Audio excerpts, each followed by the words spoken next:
amigos também. De volta a Sabatina Guará para a conclusão aqui do nosso último bloco. E lembramos que a Sabatina está sendo transmitida em TV aberta aqui pelo canal 23, canal 21 para quem tem a assinatura da TVN e 23 também para quem é assinante da NET. Também somos transmitidos pela TV Guanaré de Caxias e pelo Facebook. Também pelo portal Guará, você pode entrar lá, baixar o aplicativo ou vai naquela faixazinha vermelha, bem no meio tem escrito TV Guará. Clicou lá, se você estiver na Austrália, se você estiver na África do Sul, na Índia, você pode assistir e conferir as ideias do professor Saulo Pinto, candidato ao Senado. Professor, hoje eu estava comentando com os colegas que eu estava lendo uma grande reportagem onde comparava o ensino da Suíça e no Brasil. Lá na Suíça, ricos e pobres fazem... Primeiro que não tem muito rico e pobre lá, né? A não ser os donos dos bancos, mas essa é outra questão, que é mais que macroeconomia. Sim. Todo mundo estuda na mesma escola e os alunos que vão fazer a faculdade, segundo eu li, são escolhidos na 6ª série. Não apenas pelo seu brilhantismo, mas também pela disciplina. São dois que eles usam. E as pessoas que não vão fazer faculdade vão fazer curso técnico, por exemplo, de pedreiro, ou de marceneiro, ou de pintor. E esse povo ganha lá um salário que é equivalente a 20 mil reais aqui no Brasil, sim, que é mais do que ganha um juiz em início de carreira, um promotor, um delegado federal e bem mais do que um professor da UFMA. E no Brasil, eu acho que os nossos telespectadores, quase todos, ou têm um filho ou têm um irmão na escola, que seja na escola modelo, no liceu ou no Humberto, sabe como é que é a coisa. Em nível mundial, 6 entre 10 alunos não sabem interpretar texto, segundo dados do IBGE, que é citado na informação, na matéria. Em nível mundial não sabem interpretar texto nem fazer operações básicas na matemática. Este quadro nos dá que esperança, professor? O senhor que é do ensino. Esse quadro, a esperança que o quadro pode dar é que nós temos que ter uma vontade muito dura para mudar o estado de coisas. E a esperança que é possível alterar esse estado de coisas com capacidade coletiva, com inteligência coletiva, mas também com formulação de alternativas que não sejam alternativas para enganar a população ou alternativas que se exclusivizam ao problema eleitoral. Eu acho que o debate público no Brasil, lamentavelmente, ele fica muito limitado ao calendário eleitoral e ao calendário eleitoral. O calendário eleitoral, ele na verdade, ele é uma espécie de camuflador, é um verdadeiro maquiador dos reais problemas que nós estamos vivendo. Você imagina, esses candidatos todos aí, todos eles, seja dos 50 tons de Temer, seja eles da fauna oligárquica, do pomar da oligarquia aqui no Maranhão, eles se comprometendo que vão gerar 10 milhões de empregos, 5 milhões de empregos, como se você fosse ao circo e o mágico tirasse da cartola um monte de 10 milhões de empregos, né? Tirasse um coelho da cartola. Eu sou economista, passei minha vida toda, embora eu sou muito jovem, mas a minha vida toda estudando, me preparando para o debate público e me preparando para a minha profissão, que é a profissão de ser professor. Então, qualquer economista, qualquer dos nossos alunos aqui da universidade, da UFMA, que são muito bem preparados, sabem que não se gera 10 milhões de empregos apenas pela vontade da política. Isso tem a ver com o cenário internacional, com o ciclo do capitalismo e com as contenções estruturais que a economia capitalista internacional ela possibilita. O consumo, por exemplo, né? Você pega o caso do Maranhão. O que o Maranhão tem do ponto de vista econômico? O Maranhão é ainda um estado muito vinculado à herança colonial, em que a gente basicamente hoje tem o Estado, né, o governo do Estado, o governo federal com as transferências com as transferências financeiras que alimentam, na verdade, boa parte dos municípios, e nós não temos uma estrutura econômica diferente. O que nós temos aqui? Nós temos duas grandes multinacionais aqui na Grande São Luís, uma inclusive está em processo de inoperância técnica, né? Porque o deslocamento da matriz econômica para outros lugares, porque o capitalismo ele não tem apego à pátria, ele não tem nacionalidade, ele não tem cor nesse sentido, ele se desloca para todos os lados, e ao mesmo tempo nós temos uma estrutura fundiária brutal no Maranhão que produz uma concentração de terra e, portanto, produz conflitos agrários muito significativos. O que nós temos de economia no Maranhão? É isso, o Estado e produção de eucalipto, de soja, pecuária e etc. Que são todas atividades econômicas com baixa capacidade de absorção de força ativa de trabalho, porque as máquinas e o grau muito elevado da composição ali, técnica do capital, com muita tecnologia, com muita ciência aplicada, isso faz com que aquelas máquinas gigantescas, elas substituam exércitos inteiros de trabalhadores, porque é mais barato, porque a produtividade é mais elevada, porque a capacidade técnica de operação é muito mais sofisticada e etc. Então, para mudar a situação do Maranhão, não é com São João, nem com o Festival de Cinema. Nós temos que ter uma estrutura, um programa econômico combinado com fatores externos para retirar o Maranhão do atraso e para tirar o país do atraso. Lamentavelmente, no Maranhão, a gente ainda é um acampamento de excluídos, em que boa parte da população não tem acesso nem à educação formal, nem a emprego e renda. Eu estou falando isso para responder a sua questão, para dizer o seguinte: os processos de educação eles estão ligados aos processos de trabalho. Não dá para pensar a educação de maneira, no sentido da educação humanista grega, né? Vamos estudar só a poética, a filosofia, a ética. Não, isso tem que estar diretamente associado ao processo de trabalho. Então, o que a gente precisa, nesse caso, como não dá para copiar o modelo da Suécia, o modelo finlandês, por exemplo, mas tem coisas interessantes. No caso da Finlândia, que é muito semelhante com o modelo que se apresentou, os professores eles são exclusivos em apenas uma escola.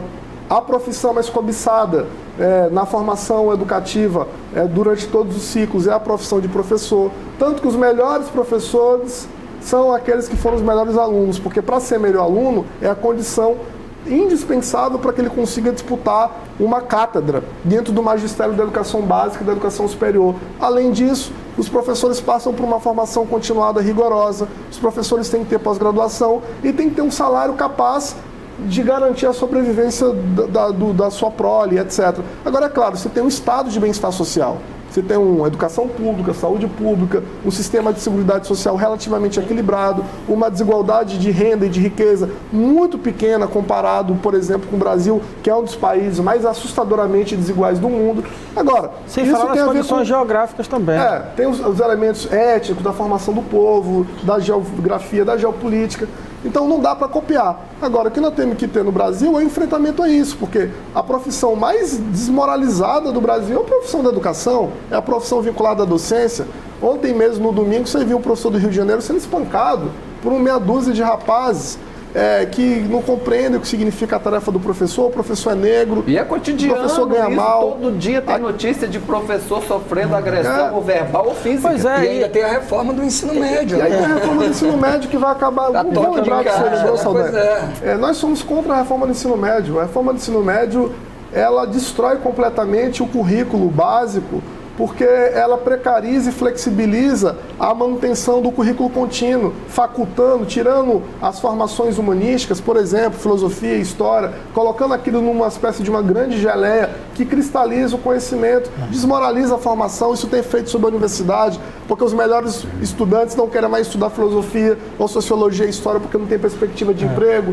Então isso é absurdo. Nós temos que ser contra a escola sem partido, porque a escola sem partido, na verdade, é uma escola com mordaça e uma escola que tenta, por exemplo, imagina, vamos substituir história e filosofia por empreendedorismo. Isso é uma piada de mau gosto e só um país que não seja sério está debatendo e aprovando uma medida como essa. Só parlamentares de baixo nível, sem nenhuma capacidade de reflexão e de vínculo com a soberania popular, podem aprovar um projeto de escola sem partido. Por isso que eu, como professor, quando for eleito ao Senado, a minha principal posição dentro do Senado vai ser lutar por educação pública de qualidade universal, defender os professores dos ataques da polícia, como no caso de São Paulo, como no caso de Goiás, como no caso do Rio Grande do Sul, e de fato defender que a gente tenha um percentual do orçamento público indexado para a educação e valorização do trabalho docente. Os professores desse país são heróis, no sentido de que ganham muito pouco, tem que ter 3, 4, 5 empregos, 4 matrículas, 3 matrículas,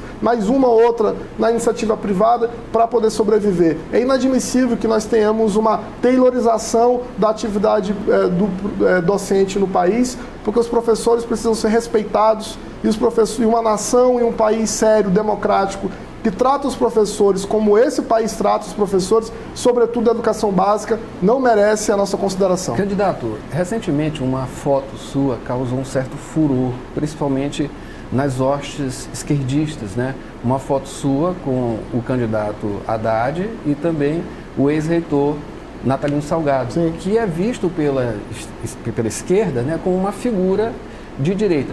O que aconteceu ali? É uma foto normal ou tem um pragmatismo por trás dela? Não há pragmatismo algum. O que houve aquela fotografia foi uma coincidência, evidentemente que tem a ver com a relação que eu tenho com o PT e a relação que o professor e ex-reitor da Universidade Natalino tem com o PT. Aquela agenda era uma agenda com o Fernando Haddad, com o qual eu passei 1 hora debatendo, apresentando a minha candidatura e dirigentes e quadros do PT apresentando por que também que apoiavam a minha candidatura. E, evidentemente, o Fernando Haddad pediu para tirar uma foto com as pessoas da universidade e eu estava na fotografia e o professor e ex-reitor da universidade também estava na fotografia. Em um país republicano, minimamente democrático, isso seria normal. Num Estado oligárquico, em que o debate da política a gente faz pela política pequena, com uma tentativa, inclusive, de queimação da minha candidatura, porque, na verdade, talvez seja a única candidatura que não tenha apoiado o golpe e que tenha uma plataforma e um programa popular e democrático para o nosso povo, isso acabou funcionando como uma espécie de desidratação. Mas, na verdade, o tiro saiu pela culatra, né? Quanto mais um blogueiro daqui do São Luís, né, do Maranhão, escreve uma matéria tendenciosa, mentirosa, inclusive falsificando informações, falando que era o principal doador da campanha, sendo que aquilo é uma vaquinha virtual que qualquer pessoa, inclusive vocês aqui, podem doar. Mas não estava no site do TRE, a doação do Natalino? Não, estava na vaquinha virtual. É uma vaquinha virtual e essa vaquinha virtual eu só posso descrevê-la, né, a doação, à medida que ela entra na minha conta eleitoral, porque a gente abre 3 contas eleitorais. Então, para ter uma ideia, até hoje eu não consegui mexer um centavo da vaquinha virtual porque está com um problema operacional técnico. Toda a minha campanha é bancada pelo pessoal e pela militância que tem contribuído coletivamente. Então, não se trata de nenhum tipo de arranjo político, até porque sou um homem de esquerda, vinculado à esquerda brasileira, à esquerda do Maranhão. Tenho as minhas mãos limpas, nunca fiz acordo com ex-reitores, com deputados, com políticos tradicionais. E, evidentemente, isso acabou esfriando, porque se tratava claramente de uma tentativa oportunista de usar a minha visibilidade pública para tentar debater o problema da universidade. Eleição para o Senado não é eleição para a reitoria da universidade. O debate com o Senado é o debate com o povo do Maranhão e não o debate com grupos políticos ligados à universidade. Eu mesmo sou vinculado a um grupo na universidade e, evidentemente, na eleição para a reitoria da universidade eu voto em outra candidatura e não a candidatura do ex-reitor. Isso nada tem a ver em tratá-lo de maneira desrespeitosa, até porque eu sou uma pessoa educada, democrática e republicana e eu trato as pessoas com o respeito devido com o qual elas também me dispensam. Candidato, estamos caminhando já para a reta final das eleições e a disputa para o Senado me parece muito aberta, até porque o número de indecisos que ainda não sabem quem vão votar para o Senado, ele é muito grande, chega ali a 50%. E o voto de senador, embora seja eleição majoritária, ele demora mais a ser decidido. Sim. As pessoas não entendem como é que a República funciona muito bem, eu digo a maioria das pessoas, sim, e tem dificuldade de definir. Nesse sentido, como é que o senhor avalia essa caminhada que o senhor vai fazer, como é que o senhor pretende agora trabalhar essa disputa ou essa briga pelo voto em ganhar aí a questão da simpatia e, sobretudo, o voto do eleitor? Olha, eu acho que no Maranhão, nesse processo da disputa, a eleição está sendo organizada muito em função, de um lado, os golpistas, que se confundem de duas ordens, né? Os golpistas tradicionais, no caso do regime oligárquico maranhense, Sarney Filho, Lobão, Zé Reinaldo, e os golpistas vinculados à nova geração de postulantes ao lugar do regime oligárquico, que é o caso da Elisiane Gama, né? A nossa bravíssima colega na disputa, que demonstrou, na verdade, a sua posição relacionada ao golpe. Mas a minha posição com a Elisiane não é só que ela é golpista, é mais do que isso, ela é uma neoliberal. Ela é uma neoliberal e ela é uma reacionária em relação aos costumes. É só observar, por exemplo, a posição dela em relação às mulheres. Nós estamos agora no dia 29, nós vamos ter uma manifestação das mais bonitas da história do país, e aqui no Maranhão nós vamos ter às 15 horas, lá na Praça Maré Aragão, e você não vê uma declaração da Elisiane Gama. E sabe por que ela não vai declarar nenhuma posição sobre isso? Porque, por exemplo, ela é contra o aborto. Ela é contra o debate que se faz sobre a liberdade das mulheres definirem sobre o seu corpo. Ela não assumiu ao longo do tempo uma posição dentro do Congresso Nacional para implementar a pauta das mulheres contra o feminicídio de maneira firme, apresentando uma posição clara e definida sobre isso. Então nós temos uma fauna de candidatos oportunistas ao Senado, e a minha candidatura é a candidatura que mais cresce. Professor, 1 minuto para finalizar o nosso programa. Fique à vontade com esse ou com qualquer assunto, mas é 1 minuto. É a candidatura obrigado. É a candidatura que mais cresce, que tem mais adesões públicas, que tem mais adesões. Agora mesmo saiu um manifesto com quase 200 professores da UFMA, da UEMA, do IFMA assinando, e da educação básica. Nós temos uma quantidade grande de mulheres, o setor de LGBT apoiando a candidatura. Então é uma candidatura extraordinária, que ela está tentando furar o bloqueio da grande imprensa e da grande mídia. Porque não dá para entender que um dia o Lobão tem 27%, outro dia a Elisiane que tem 27%. Quer dizer que um candidato perde 10% em 3 dias? O que significa que tem um ditado aqui no Brasil que diz o seguinte: quem paga a banda escolhe a música. Então quem está pagando pesquisa escolhe o resultado da pesquisa. Então eu queria pedir o voto, o apoio da população do Maranhão, queria agradecer as inúmeras centenas de manifestações que eu tenho recebido do sul ao norte do estado, e dizer que nós vamos ganhar a eleição, porque pela primeira vez na história nós vamos ter um representante no Senado do povo, um professor ligado à democracia e que vai lutar contra o golpe. Muito obrigado e vamos até o dia 7 para mudar o estado de coisas no Maranhão. Vote Saulo Pinto 500. Certo. Agradeço ao professor, aos colegas que deram suas contribuições e aos telespectadores que estiveram juntos conosco nessa jornada, onde entrevistamos quase todos os candidatos ao governo, lembrando que a ex-governadora Rosiana Sarney não compareceu, e assim como o candidato Sarney Filho foi o único candidato ao Senado que não compareceu. Agradecemos a todos que compareceram, desde Lobão, o mais idoso, até o Diego Bruno, que é o mais jovem, passando pelo professor Saulo Pinto, que encerrou o nosso debate. A colaboração de Natanael Júnior, de Saldanha, de Adalberto, também do George e do Tiago Fontoura, que passaram por aqui.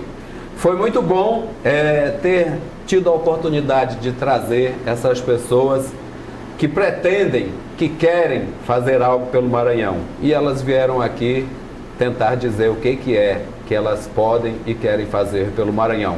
A gente encerra essa jornada da campanha 2018 nas Sabatinas, mas amanhã, certamente, eu e Natanael Júnior estaremos aqui retomando os analistas. Boa noite a todos e até amanhã.